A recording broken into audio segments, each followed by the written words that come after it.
Welcome to NKR GKGS.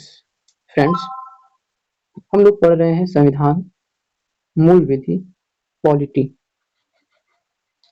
Polity में हम लोग पिछले जो है 4 से 5 सेशन ले चुके हैं। आज जो है हम लोग पढ़ेंगे संघ एवं इसके राज्य क्षेत्र से संबंधित article related to union and its territory. भारतीय संविधान, भारतीय संघ एवं उनका राज्य क्षेत्र। सत्यमेव जयते। फ्रेंड्स, यदि आप चैनल पर नए हैं तो सब्सक्राइब कर लीजिए। चलिए सेशन को स्टार्ट करते हैं बिना किसी हस्तक्षेप से। चलिए, हमारा अनुच्छेद फर्स्ट अनुच्छेद है। फर्स्ट अनुच्छेद में दिया है संघ और राज्य क्षेत्र।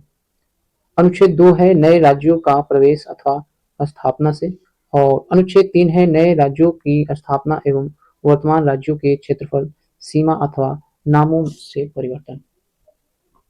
अनुच्छेद 4 जो है वो है राज्य एवं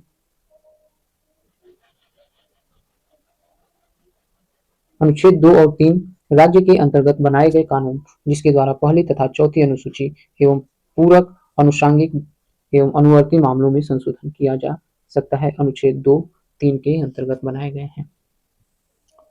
भारतीय संविधान के अनुच्छेद 2 नए राज्यों के प्रवेश या स्थापना से संबंधित है। ठीक है, यदि पेपर में पूछता है कि तेलंगाना जो है राज्य बनाया गया आंध्र प्रदेश से अलग करके, तो संविधान के किस अनुच्छेद में संशोधन किया गया, तो ये जो है संशोधन किया गया अनुच्छेद 2 में। ठीक है, और सीमा का निर्धारण किससे हुआ, नाम परिवर्तन यदि करना होता है तो अनुच्छेद 3 से।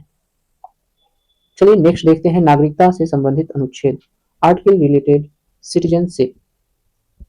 नागरिकता से संबंधित अनुच्छेद, तो भारतीय संविधान जो है अनुच्छेद 5 के अंतर्गत कहता है कि संविधान लागू होने के समय नागरिकता, अर्थात जब भी संविधान लागू हुआ उस समय यदि कोई भी व्यक्ति भारत में था तो वो भारत का क्या है, नागरिक है। अनुच्छेद 6 के अंतर्गत पाकिस्तान से भारत को प्रव्रजन करने वाले भारतीयों को नागरिकता का अधिकार, अर्थात जब भारत और पाकिस्तान अलग अलग हुआ उस समय जो पाकिस्तान से भारत लोग आए थे उनको नागरिकता देने का इसमें जो है प्रावधान है।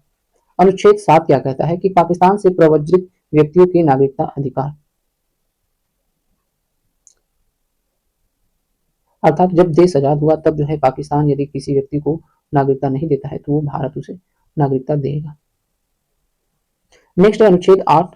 अनुच्छेद 8 के अंतर्गत जो है भारतीय मूल के उन लोगों को नागरिकता अधिकार जो भारत के बाहर रह रहे हैं, अर्थात यदि कोई व्यक्ति जो है भारत के बाहर रह रहा है, उनके बच्चों का जन्म जो है भारत से बाहर होगा, तभी भी उनको भारत की नागरिकता देने का अधिकार है।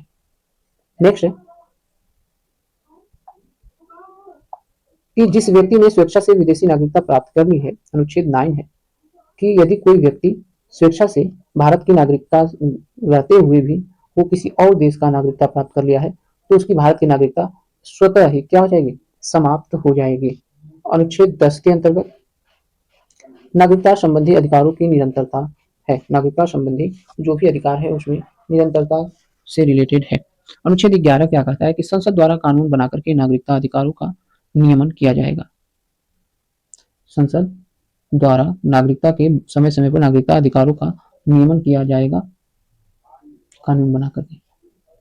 नेक्स्ट है नागरिकता संशोधन अधिनियम 2019 द्वारा पाकिस्तान, बांग्लादेश और अफगानिस्तान से आए हुए हिंदू, बौद्ध, सिख, जैन, पारसी और ईसाई को नागरिकता प्रदान की जाएगी। इसमें जो है मुस्लिम नहीं है। नेक्स्ट, भारत में नागरिकता अधिनियम वर्ष 1955 में पारित हुआ था, वर्ष 1955 में पारित हुआ था। नेक्स्ट है भारतीय संविधान के अनुच्छेद 10 में नागरिकता के अधिकारों की निरंतरता का उल्लेख है। आगे है भारतीय नागरिकता ग्रहण करने की स्वीकृति केंद्रीय गृह मंत्रालय द्वारा दी जाती है। किसके द्वारा दी जाती है, तो भारतीय नागरिकता ग्रहण करने की स्वीकृति जो है ये केंद्रीय गृह मंत्रालय के द्वारा दिया जाता है। आगे है मूल अधिकार और इससे रिलेटेड अनुच्छेद, तो इसे पढ़ेंगे